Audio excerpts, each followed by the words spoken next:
Friends, ఇది కాకరకాయ కారం సెకండ్ టైప్ చూపిస్తున్నాను. కాకరకాయలు చక్రాల్లాగా తరుక్కోవాలి. కొన్ని వేరు పల్లీలు తీసుకోవాలి. ఒక 2 స్పూన్స్ ఉద్దిపప్పు, 2 స్పూన్స్ శనగపప్పు, 2 స్పూన్స్ జీలకర్ర, 2 స్పూన్స్ ధనియాలు తీసుకోవాలి. ఫస్ట్ ఉద్దిపప్పు శనగపప్పు వేసి డ్రై రోస్ట్ చేసుకోవాలి. ఇవి వేగాక ధనియాలు జీలకర్ర వేసి వేయించాలి.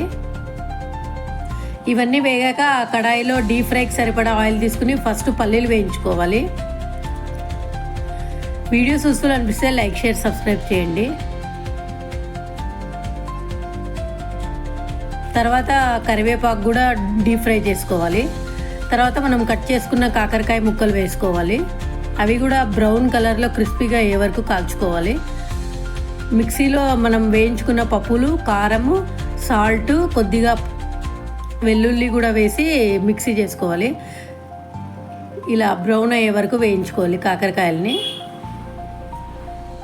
తర్వాత అదే మిక్సీ జార్లో ఈ కాకరకాయ ముక్కలన్నీ వేసి జస్ట్ పల్స్ చేసుకోవాలి.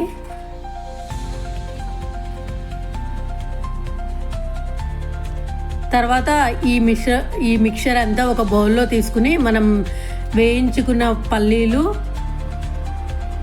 వేయించుకున్న కరివేపాకు వేసి కరివేపాకు మ్యాష్ అయ్యేలాగా కలుపుకోవాలి.